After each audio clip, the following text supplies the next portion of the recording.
Hello. Good evening.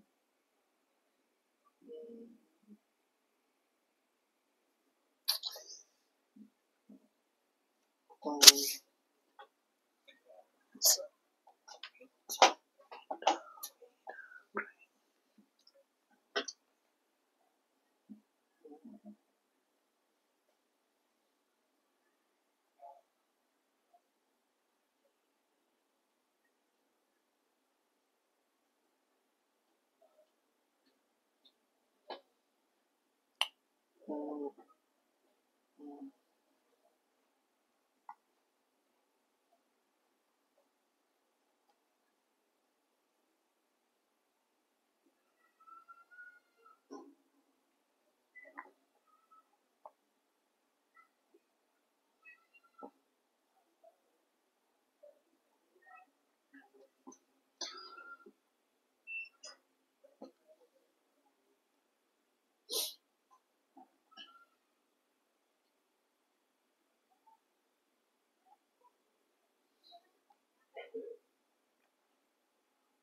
uh, Anisaba, Anisaba Sarabo Tower Man, Kang Savadams. Okay, Makasa Tharaziko. Kang Savadagi, Sarga, my chapters, chapter Anita Mamang the com, Mamanga. Chapter Anise, Han many chapters in Koyi Kanogi, Kari. Han many chapters in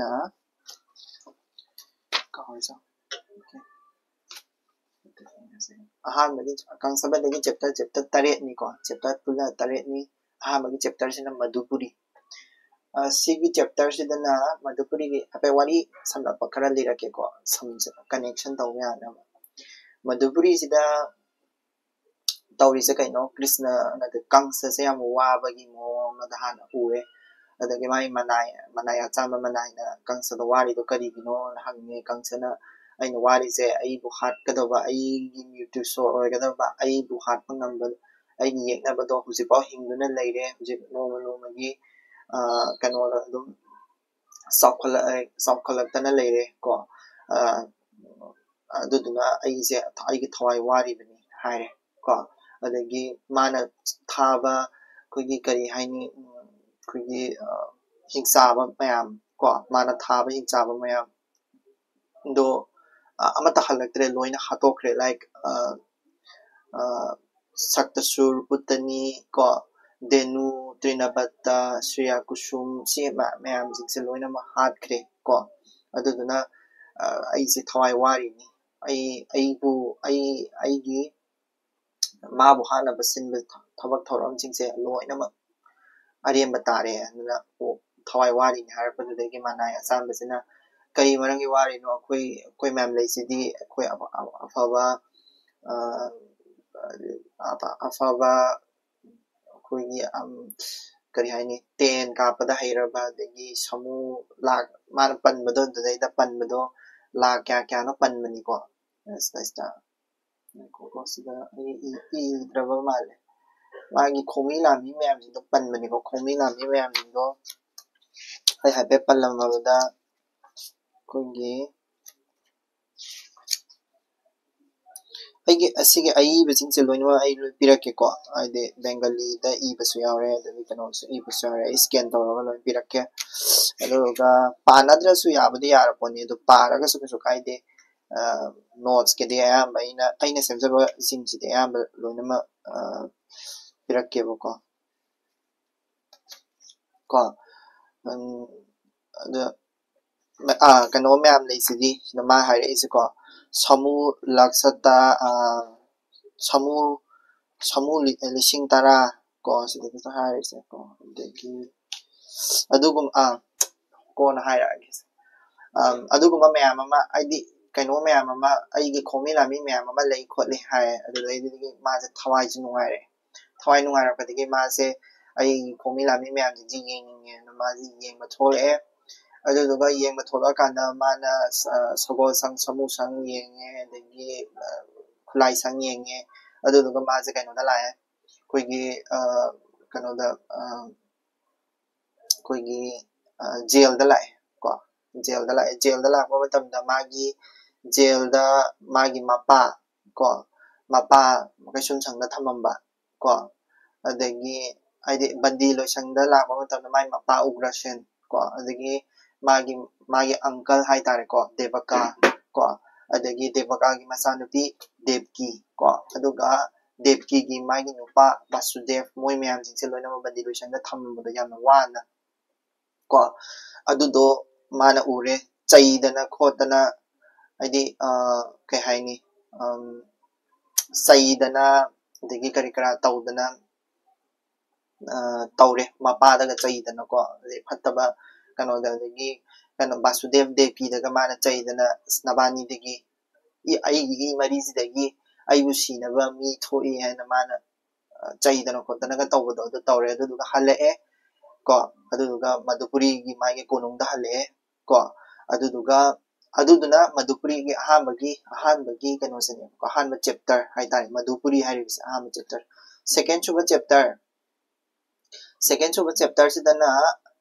ꯁꯦꯀꯦꯟ ꯁꯨꯕ ꯆꯦꯞꯇꯔꯁꯤꯗꯅ ꯑꯩꯈꯣꯏꯒꯤ ꯂꯥꯏ ꯃꯌꯥꯝꯒꯤ ꯋꯥꯔꯤ ꯑꯣꯏꯗꯣꯏꯅꯤꯀꯣ ꯂꯥꯏ ꯃꯌꯥꯝꯅ ꯑꯩꯈꯣꯏꯒꯤ ꯀꯪꯁꯁꯦ ꯍꯥꯠꯅꯕꯒꯤꯗꯃꯛꯇ ꯇꯥꯟꯅꯕꯁꯦ ꯃꯁꯤꯁꯤꯕꯨ ꯑꯩꯈꯣꯏꯅ ꯗꯦꯕ ꯁꯪꯕꯗ ꯀꯧꯋꯦꯕꯀꯣ ꯗꯦꯕ ꯁꯪꯕꯗꯁꯤꯗ ꯌꯥꯎꯔꯤꯁꯦ ꯏꯍꯥꯟ ꯍꯥꯟꯕꯗ ꯏꯟꯗ꯭ꯔꯒꯤ ꯀꯣ ꯏꯟꯗ꯭ꯔꯒꯤ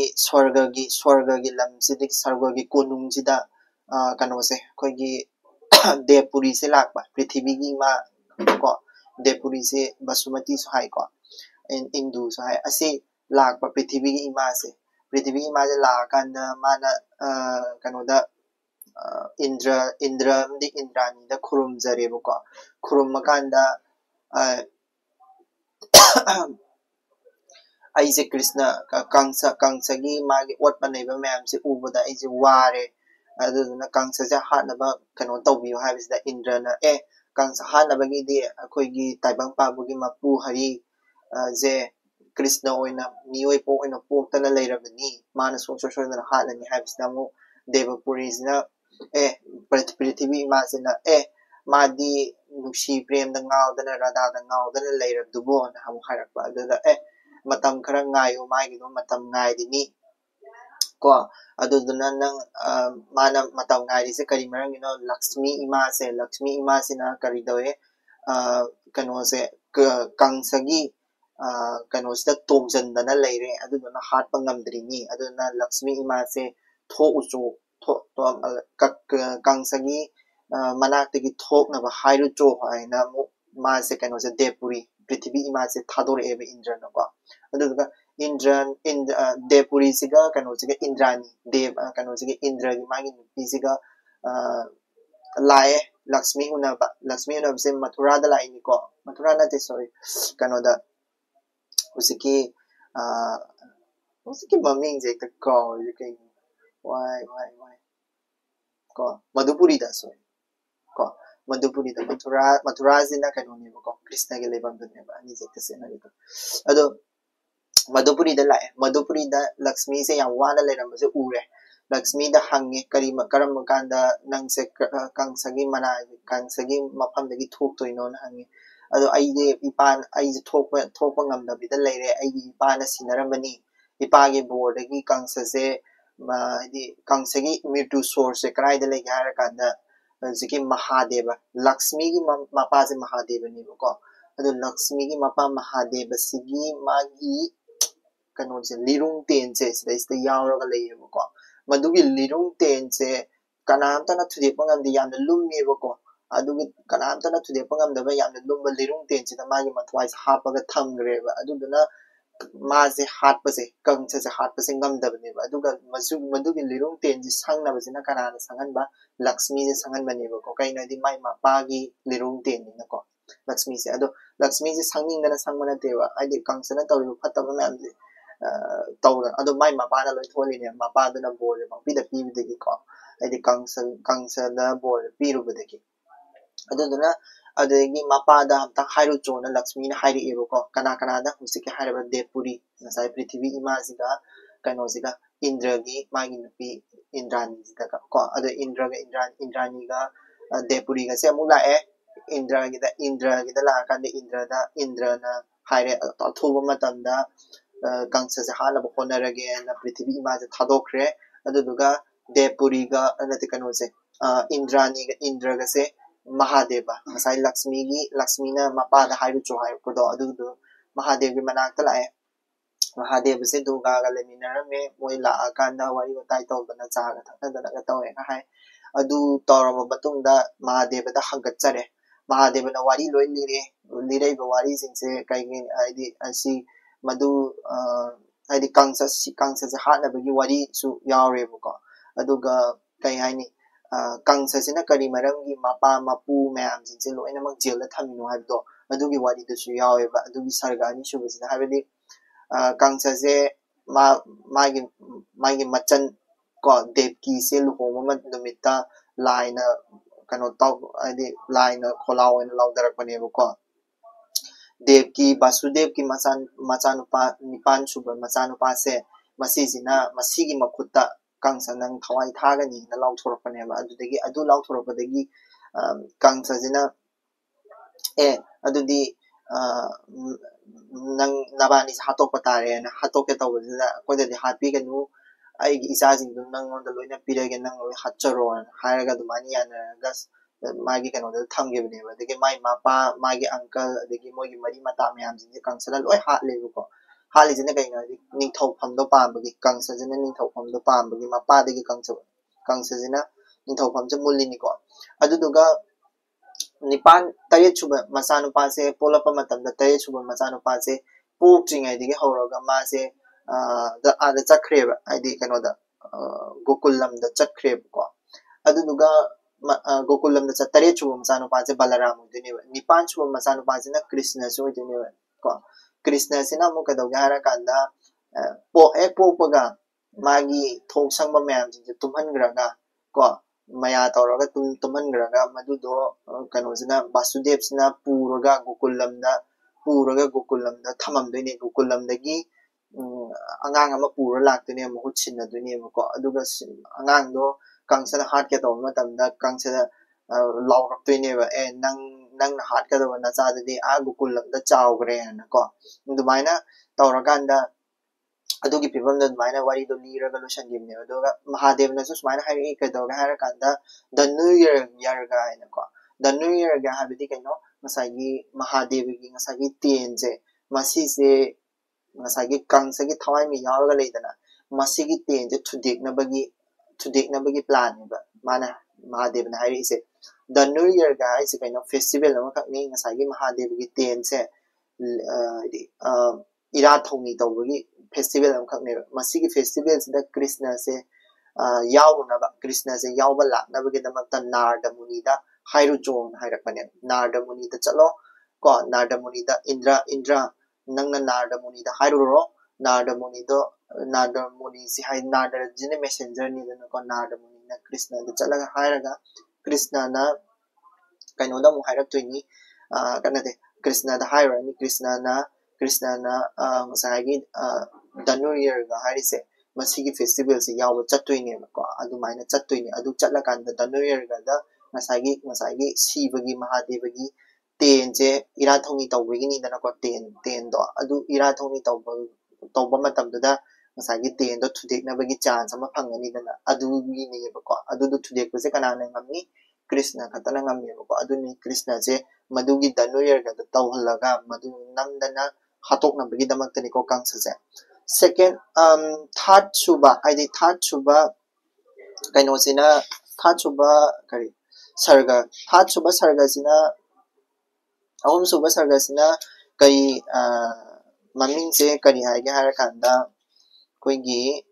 Narda Sangbada hayo ko Narda Sangbada wari oine lirage ko aduga matang ga explain toroke ko wari oine lirage wari do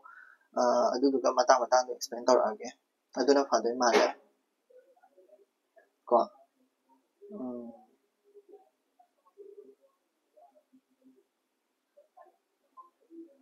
ko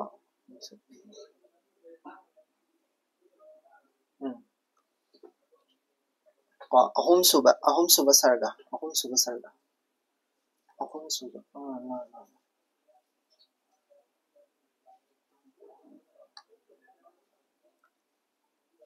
ahum suba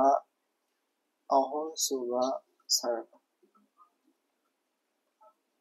ko ahum suba sarga sida amuk yengase ko ahum suba sarga gi maming se huske to kai ne ba ahum suba sarga se narda sangbada sangbado ko narda sangbado ko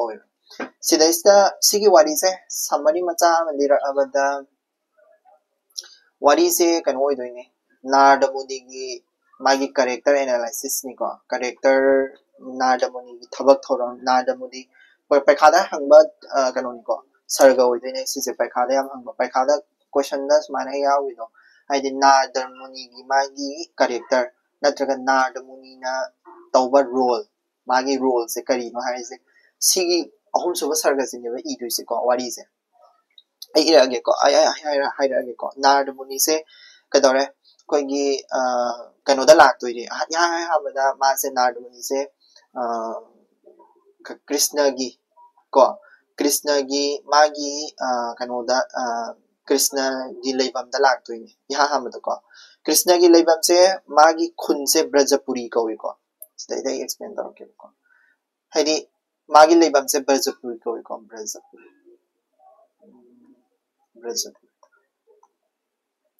Brajapuri sigma maming sing se adum phasan bana kana ni ko Brajapuri se khun mya mamana sai leifam mya mamana sai maming do ai hairake ko like Gokul ai sina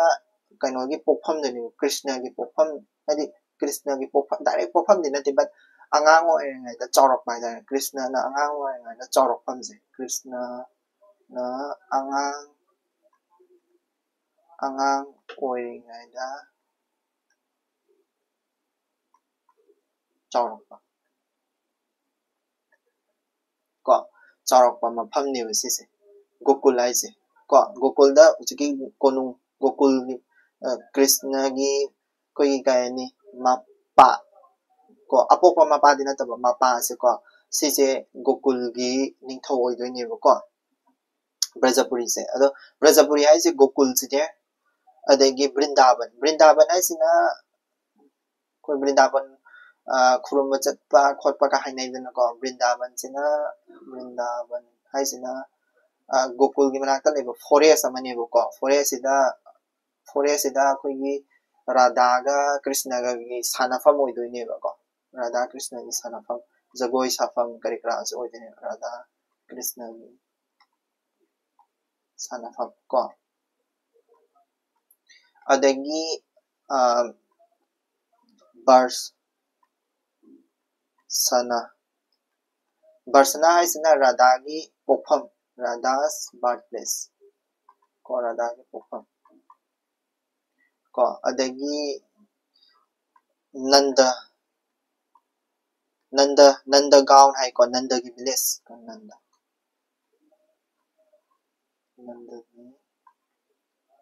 village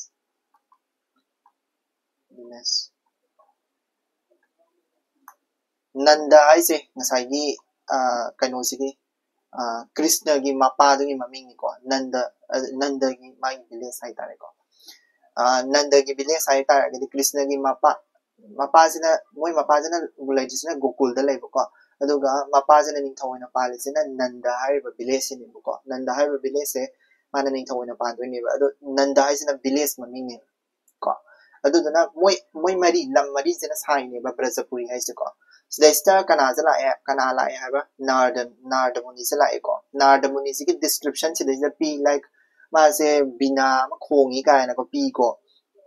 bina di koi gi ka ai na sida na to ba do di ma mit yam ba kano om su sa ko okay ko Narayan Brindaban da la ini ko Brindaban da sorry mana la isi kana Brajapuri direct na te Brindaban da la ini ko Brindaban da la e forest adu da de Radha Krishna gi sanafam da la ini ko ado tarak pase kamai tarak ke har kan da magi Brindaban da la ko se mong se koi gi ka ai ni asteroid pai rak ko na la e hai ko sangai sen pai rak ko na la e hai ko adu da na de gi character se mana khala high da sta bina yantra khongba khotpa kaina ko aduguma khara hai adugi character analysis to in hapa agi ko character analysis ai nardagi nardabuni gi character analysis su yauna I torokini ko adagi Vrindavan ki phasaba mana adudai da sai thai Vrindavan da lakpa se mana aphazaba du uba matamda Vrindavan ki phasaba se uba matamda ma se am harawi ko adudai da ma se Vrindavan ki phasaba mara sida seke ai besina ko I ba matam sida ko gi sangai ka se ko sangai saji sangai sana bu ui kai hai doi ne da si dai sa khui se khango ba ko ai Manipuri gi word ko ma Manipuri gi potsak ko se dum hapsal laga aduda khui da hai doi ne ko ngasai gi kangsabadagi khui se kamaina I no haiba matamda Manipuri gi word sangai ngasai gi kano da su yawgi da ko ate pot me am yawrokani ko adagi wahai wata das mai gi word ita ga haibugum ko adugum wahai wata ga yam sizinnarakani mo haiba matamda so sigum wahai wata se yawi kholi se hairam dragadi example piram dragadi mark phangwe aduduna ngasai gi khui gi matang da irakpa matamda ko ansar yak pada si se point mo in hai doi ni ko haidi adagi ko adu magi ban gi maming se haidi akoi gi bon hai tare Vrindavan gi magi forest gi maming se kari kau ge hara kada forest name hai tare ko forest gi maming se ni brad ta nikunja ko mana haiba duni ko ban da ko adagi mafam da lerami se Krishna ga Radha ga se oina da lerami ko haidi jagoi sana da oina da lerami mai gi shinabagi mong da ko aduduni akoi gi jagoi ras da yarok tuji na ko Vrindavan gi jagoi ras se dudai tholak tuini ko adada oina da lerami Krishna na kanna them da na ga leram doi ni ko voice ta bro man tai ko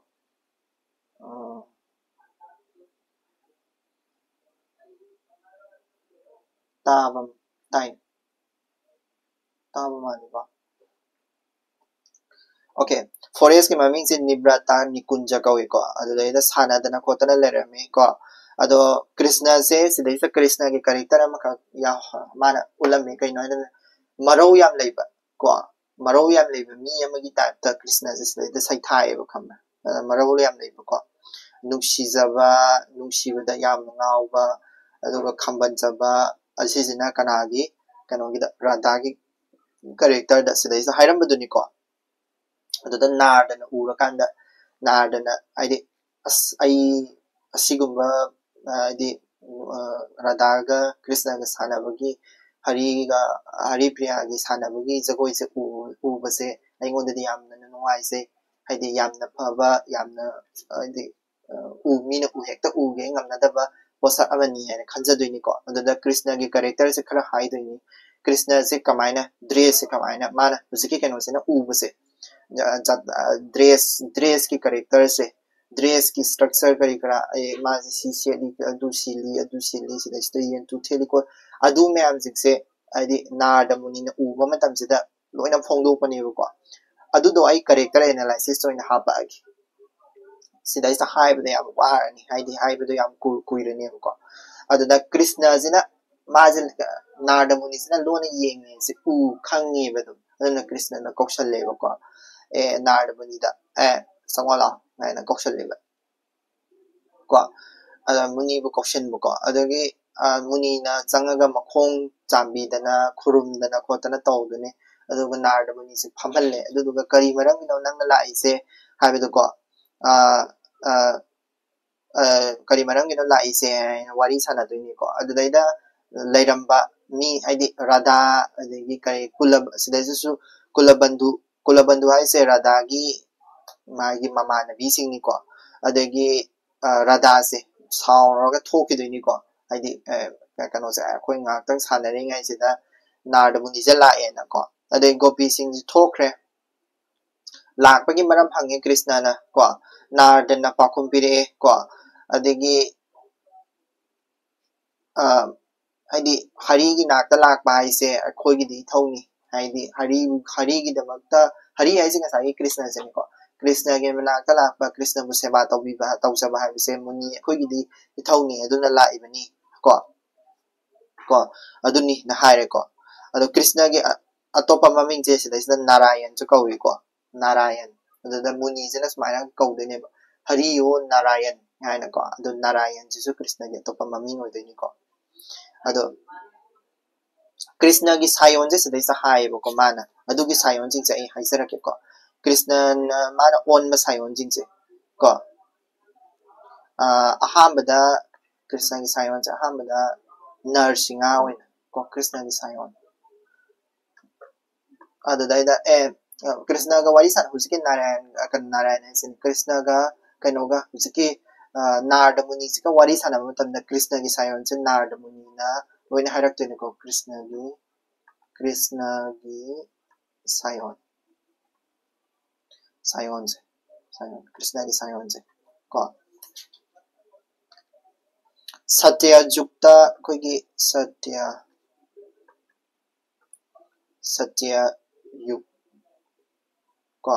satya yukta ko adigi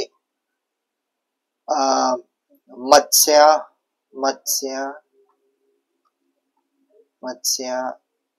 kumar bara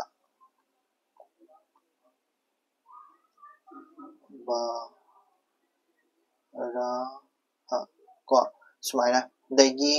second ko narsinga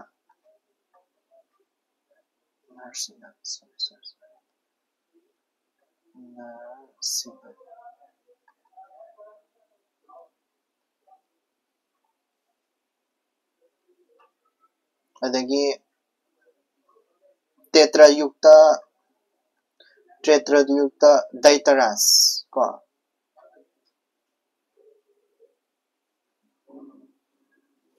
natide namtha by daitaras haisi mana namdagi poktin ko adala brahman namoina ko brahman namoina sida poktin ne ko adagi tetra yukta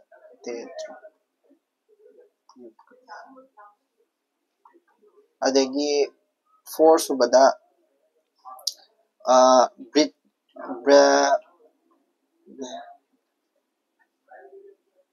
khetri macha oina ko kano khetri dina brigra sagagi sayon da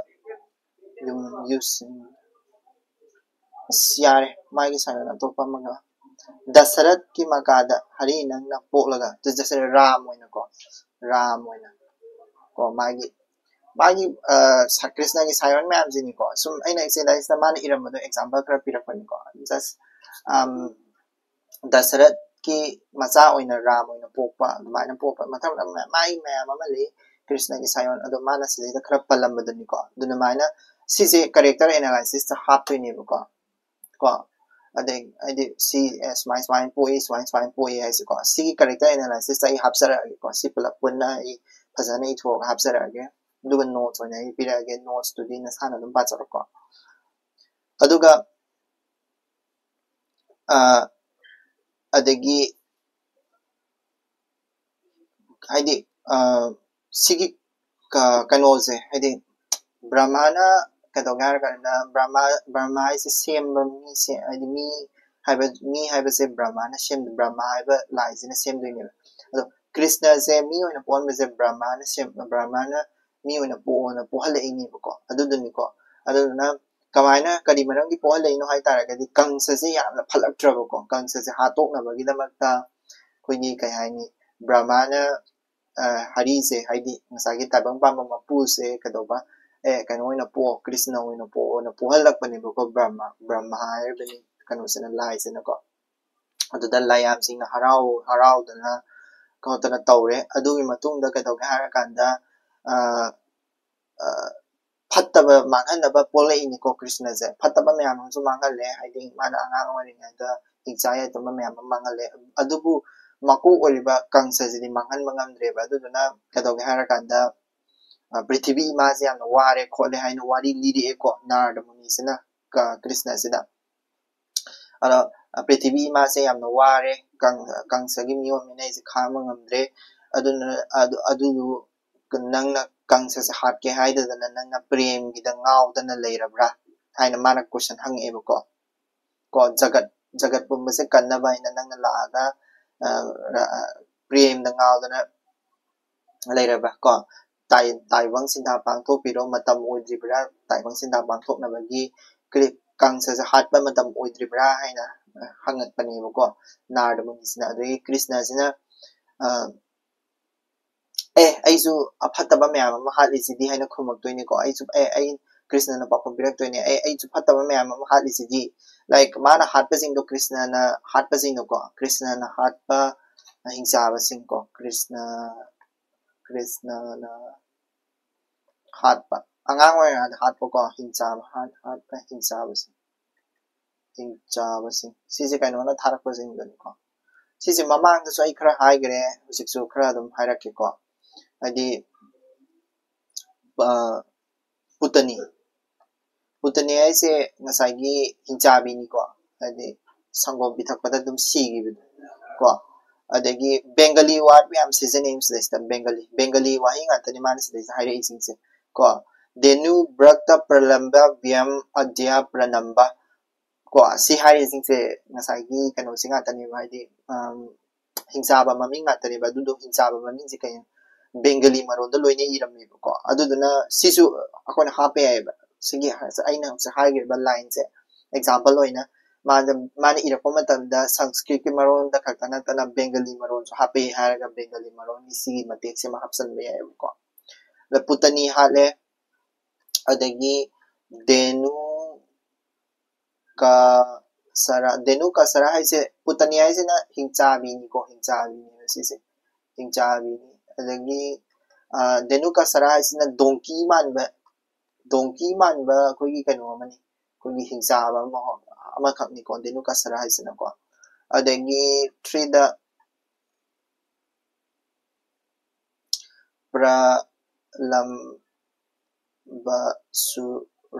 प्रलंबसुरा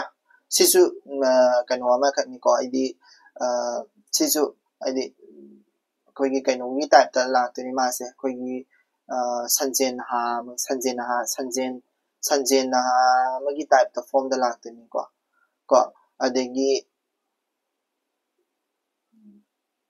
अदगी देनुतासुरा हाइना सो अमा लई को सी ma'am जिसे माना हाटलिसिदि सिनि को प्रलंबसुरा देनुतासुरा उचेक नि को देनुतासुरा हाइसे कनो देनुतासुरा सॉरी देनु कासरा जिदि दोंकी नि अदगी उचेक अमसु लैबनी मागी हाट के बगे आई मथां मथां इरक्के सिदबदि पलमद्रा माना पनबा खरा दुनि को सेस्ता कृष्णना आई तौरिसिदि आई फत्तबा म्याम अमा हाटलिसिदि को हिंसाबसिंग आई म्याम अमा हाटलिसिदि आई फत्तबा तौदे लम हेंदे कशु को लम हेंदे कशु ना हाइरक्पनेबको अदुदा नारद मुनिना अदु तारदि लम हेंदो तारगदि तांजा लौरग को माना को कंसगी मतांगी वारी से माना हौदोरे कंससे सुमाइना फत्तबा थबक तौरे मागी कंसगी मागी मिटु सोर्से कइनोदा लैबा खोटपा करी मागी तेन हाइदि कनोगी सीबगी तेन दा हाइदि महादेवगी तेन दा मागी मथवाई ममी लैबा खोटपा कासे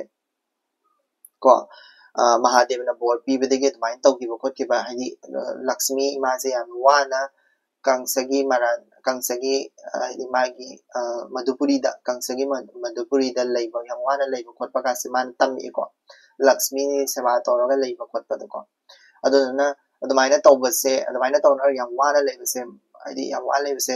लाइ म्याम सिदि यामना मिंचत थीबा लाइ म्याम गी ओइनदि यामना मिंचत थीबा ओइदनिना लाइ अमना ngसाइगी कंसगी मनाक्तदा लैदोइनिदनको अदगी माले मासु वारे को अदुदुना अदुमाइना वारे हाइरबनिना ngसाइगी इंद्रना मंगोंदा नारद मुनि से पाउ थारकपनी हाइना कृष्णदा हाइरेबको अदुमाइना कंससेबु हाटनबा हाइरु चो हाइदना हाइ थारे इनी हाइनको कृष्णना पाकुम पिरेको कृष्णना स्माइ हाइरे अदो ꯀꯪꯁꯁꯦ ꯑꯩꯅ ꯍꯥꯠꯂꯣ ꯍꯥꯏꯇꯥꯔꯒꯗꯤ ꯀꯪꯁꯁꯤꯗꯤ ꯑꯩꯒꯤ ꯃꯥꯃꯅꯤ ꯑꯩꯒꯤ ꯃꯔꯤ ꯃꯇꯥꯅꯤ ꯑꯩ ꯃꯔꯤ ꯃꯇꯥ ꯍꯥꯠꯂꯣ ꯍꯥꯏꯁꯤꯕꯨ ꯑꯩ ꯃꯔꯤ ꯃꯇꯥ ꯍꯥꯠꯄ ꯉꯝꯃꯣꯏ ꯁꯤꯅꯦꯕ ꯍꯥꯏꯒꯠꯂꯛꯏꯁꯦꯀꯣ ꯑꯗꯩꯗꯤ ꯀꯩꯅꯣꯁꯤꯅ ꯅꯥꯔꯗ ꯃꯨꯅꯤꯁꯤꯅ ꯀ꯭ꯔꯤꯁꯅꯗ ꯑꯃꯨꯛ ꯍꯥꯏꯔꯤꯁꯦ ꯃꯔꯤ ꯃꯇꯥ ꯑꯣꯏꯔꯒ ꯀꯩꯗꯧꯔꯒꯦ ꯃꯔꯤ ꯃꯇꯥ ꯐꯠꯇ꯭ꯔꯗꯤ ꯃꯔꯤ ꯃꯇꯥ ꯍꯥꯏꯕꯁꯤꯅ ꯍꯦꯟꯅ ꯐꯠꯇꯕꯅꯤ ꯁꯤꯅꯦ ꯐꯠꯇꯕ ꯍꯥꯏꯁꯦ ꯌꯦꯡꯉꯨꯀꯣ ꯐꯠꯇꯕ ꯍꯥꯏꯁꯦ ꯑꯩꯒꯤ ꯏꯅꯦꯃꯤꯁꯦ ꯀꯩꯅꯣ ꯃꯔꯤ ꯃꯇꯥꯅ ꯍꯦꯜꯂꯦꯕ ꯏꯅꯦꯃꯤꯁꯤꯗ ꯐꯠꯇꯕꯁꯦ ꯀꯩꯅꯣ ꯍꯥꯏꯗꯤ ꯑꯩ ꯂꯝꯂꯥꯟꯕ ꯑꯃꯅ ꯑꯩꯒꯤ ꯏꯅꯦꯃꯤ ꯑꯣꯏꯕꯁꯤꯒ ꯑꯩꯒꯤ ꯃꯔꯤ ꯃꯇꯥ ꯃꯤꯁꯤꯅ ꯑꯩꯒꯤ ꯏꯅꯦꯃꯤ ꯑꯣꯏꯕꯁꯤꯒ ꯑꯅꯤꯁꯤꯒꯤ ꯐꯠꯇꯕꯒꯤ ꯆꯥꯡꯁꯦ ꯀꯅꯥꯅ ꯍꯦꯜꯂꯤ ꯂꯝꯂꯥꯟꯕꯗꯨꯅ ꯀꯩꯅꯣꯗ ꯑꯩꯒꯤ ꯃꯔꯤ ꯃꯇꯥꯗꯨꯅ ꯑꯗꯨꯝ ꯍꯦꯟꯗꯣꯔꯤꯅꯦꯕ ꯑꯗꯨꯒꯗꯣ ꯍꯥꯏꯕꯅꯦꯕ ꯃꯥꯅꯀꯣ ꯑꯗꯨꯗꯨꯅ ꯃꯥ ꯍꯥꯠꯄ ꯍꯥꯏꯁꯦ ꯍꯥꯏꯗꯤ ꯍꯧꯖꯤꯛꯀꯤ ꯍꯥꯏꯔꯤꯕ ꯃꯔꯤ ꯃꯇꯥꯅ ꯐꯠꯇꯕꯁꯦ ꯁꯤꯁꯦ ꯍꯥꯠꯄ ꯍꯥꯏꯕꯁꯦ ꯍꯥꯏꯗꯤ ꯀꯩꯅꯣꯒꯤ ꯃꯊꯧꯅꯤ ꯀ꯭ꯔꯤꯁꯅ ꯇꯥꯏꯕꯪ ꯃꯄꯨ ꯅꯪꯒꯤ ꯅꯊꯧꯅꯤ ꯀꯣ ꯑꯗꯨ ꯃꯥ ꯍꯥꯠꯄꯒꯤ ꯍꯥꯏꯗꯤ ꯀ꯭ꯔꯤꯁꯅꯁꯤꯅ ꯑꯩꯒꯤ ꯃꯥꯃꯅꯦꯅ ꯍꯥꯏꯔꯕꯅꯤꯅ ꯃꯥꯕꯨ ꯍꯥꯠꯅꯕꯒꯤ ꯔꯤꯖꯟꯁꯦ ꯃꯥꯅ ꯄꯤꯔꯛꯑꯦꯕꯀꯣ ꯀꯔꯤ ꯔꯤꯖꯟ ꯄꯤꯔꯛꯀꯦ ꯍꯥꯏꯔꯀꯥꯟꯗ ꯅꯪ ꯍꯥꯏꯗꯤ ꯀ꯭ꯔꯤꯁꯅꯒꯤ ꯄꯣꯛꯄ ꯃꯄꯥ ꯗꯦꯕꯀꯤ ꯕꯁꯨꯗꯦꯕ ꯑꯅꯤꯁꯦ ꯌꯥꯝꯅ ꯋꯥꯅ ꯂꯥꯛꯅꯗꯅ ꯆꯥꯗꯅ ꯊꯛꯇꯅ ꯀꯪꯗꯅ ꯂꯩꯔꯤꯕꯁꯦ ꯀ꯭ꯔꯤꯁꯅ ꯅꯪꯒꯤ ꯃꯃꯥ ꯕꯕꯥ ꯁꯨꯃꯥꯏꯅ ꯀꯪꯗꯅ ꯂꯩꯔꯤꯁꯦ ꯀꯪꯁꯅꯅꯤ ꯀꯣ ꯅꯌꯥꯝꯕ ꯃꯣꯏ 6 ꯍꯥꯠꯇꯣꯛꯈ꯭ꯔꯤꯗꯣ ꯑꯗꯨꯁꯨ ꯀꯪꯁꯅꯅꯤ ꯃꯌꯥꯝ ꯑꯃ ꯍꯦꯛ ꯄꯣꯛꯂꯛꯄꯒ ꯍꯥꯠꯂꯤꯗꯅ ꯅꯨꯄꯥꯛꯇ ꯊꯣꯝꯗꯅ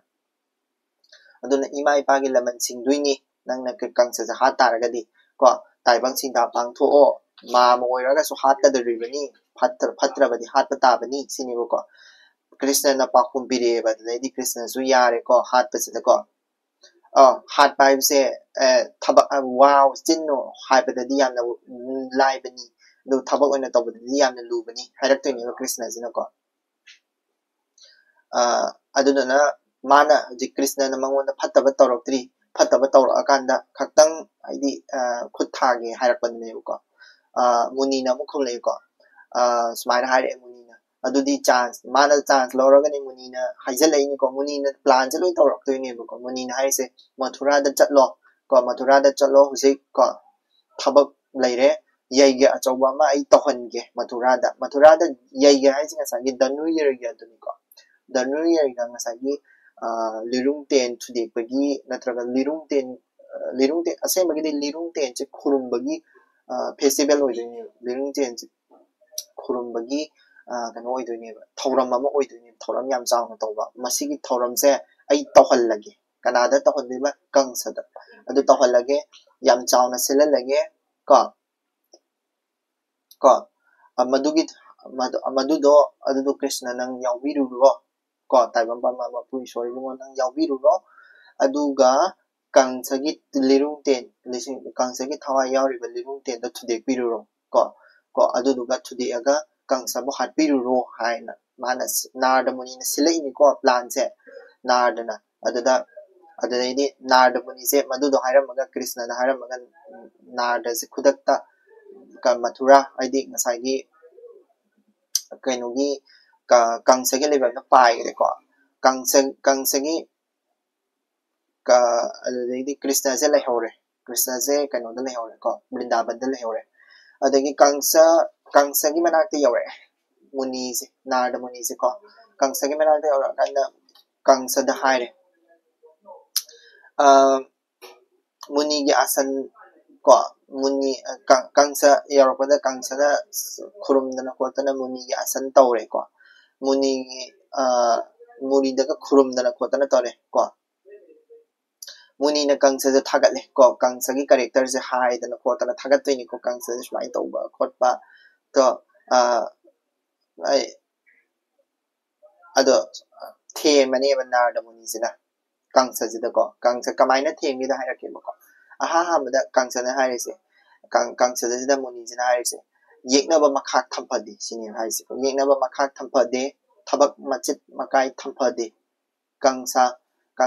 ꯅꯥꯔꯗ ꯃꯨꯅꯤꯅ ꯍꯥꯏꯅꯤꯀꯣ ꯀꯪꯁꯁꯤꯗ ꯌꯦꯛꯅꯕ ꯃꯆꯤꯠ ꯃꯈꯥꯏ ꯊꯝꯐꯗꯦ ꯀꯪꯁ ꯑꯗꯨꯒ ꯅꯪꯒꯤ ꯊꯕꯛ ꯃꯆꯤꯠ ꯃꯀꯥꯏ ꯊꯝꯐꯗꯦ ꯌꯦꯛꯅꯕꯗꯤ ꯃꯔꯨ ꯐꯨꯡꯅ ꯃꯨꯊꯠꯀꯗꯕꯅꯤ ꯃꯥ ꯍꯥꯏꯅꯤꯀꯣ ꯀꯪꯁꯗ ꯅꯥꯔꯗ ꯃꯨꯅꯤꯁꯤꯅ ꯍꯥꯏꯅꯤꯀꯣ ꯑꯗꯨꯅ ꯃꯤꯆꯪ ꯈꯣꯝꯃꯣ ꯇꯔꯥꯒꯤ ꯆꯩꯁꯨꯅ ꯂꯦꯡꯊꯣꯡ ꯐꯥꯏ ꯃꯤꯆꯪ ꯈꯣꯝꯃꯣ ꯅꯪ ꯃꯤꯆꯪ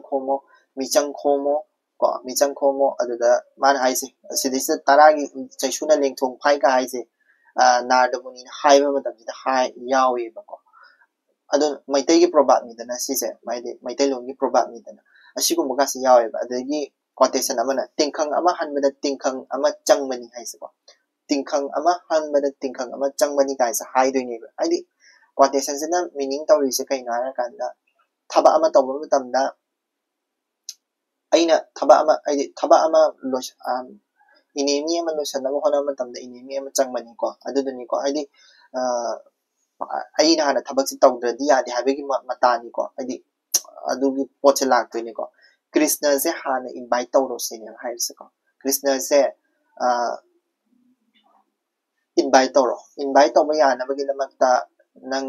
thawram ama silo ko ID puthauram ama silo yaiga chawma ama silo ko yaiga duda yaiga se kaido ga kan krishna se lakna bai mo yaiga se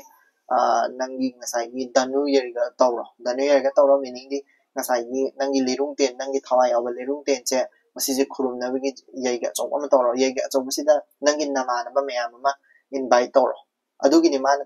tara gi seksuna lengthong pai haise ko magi mamana ba mayam ama invite tawduni invite tawra ganda magi mamana ba mayam ama laktoi ko ningthong mayam ama laktoi kangsagi mamana ba ningthong mayam ama laktoi plus kadoge har kana kaino su invite taw haidene krishna su invite taw haidene krishna su invite tawro krishna su la ala adoi taragadi krishna se la taragadi kaino hatope ni krishna se ko krishna se hatope ni aduduni bala adugi aidi hatope ni plus kadoge har kanda mado pangkan yam kandre haraga sumai mamana ba mayam ama lakturi dana ko kangsagi mamana ba mayam ama aduna krishna se hat na bagi damak tak moi mayam je om chal laga ta hat na ba tawsi